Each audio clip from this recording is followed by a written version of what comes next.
So about Japan's most dangerous neighborhoods with higher crime rates, underworld organizations, and fewer opportunities. Some attract people who want to disappear or operate outside of society's view, but these places were not shaped by crime. Most were very much designed to be rough by meticulous government plans hundreds of years ago. Plans that separated these neighborhoods like Nishinari or Sanya from society and never fully let them back in. I lived in Nishinari for a while, so I'll show that here, and I loved it. So learning about the origin was wild. For 200 years, Edo Japan was controlled by a class system with samurai near the top and outcast classes at the very bottom.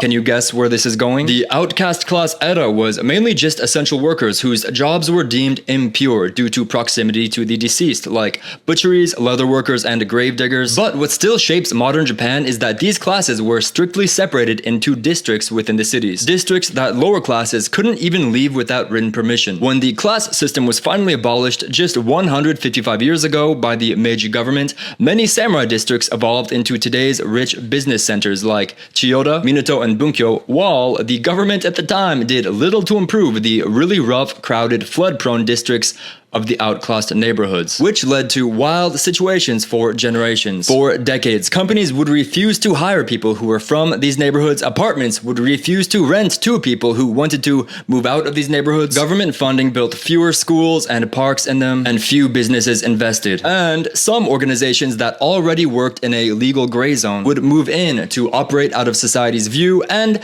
to find people who were desperate to find any kind of wild work. It took until 1969 for the government to start to provide aid, when the Act on Special Measures for Dowa projects were passed, and 15 trillion yen was spent to improve these neighborhoods' housing and schools over decades, and finally outlaw the lists of people who were from here from circulating around businesses. But still, in 2016, an illegal list of people from these neighborhoods was found being sold online for hiring, screening, and even marriage screening. So that is very much a part of why these neighborhoods in Japan have the stigma of being dangerous. And even though their crime rates are higher than the rest of Japan, the whole of the country does have extremely low crime rates, so Nishinari is still likely safer than many cities in America that would be called safe. But taxi drivers still may warn you to be on guard if they drop you off here alone, and I would still say have a discerning situational awareness. But when I lived here, I did have the most welcoming, direct, open, and fun neighbors, even if sometimes a little wild. It's the only place I've seen in Japan where police will stand with like riot shields outside the station, and the only place I've really seen altercations out and about. But 95% just the most friendly people I met here, and I hope opportunities continue to be built in these places. Finally, this is still a fairly politically charged topic, so I will advise to be critical on what you hear, especially from any very sensationalized media. It still is a stigma that affects people's opportunities.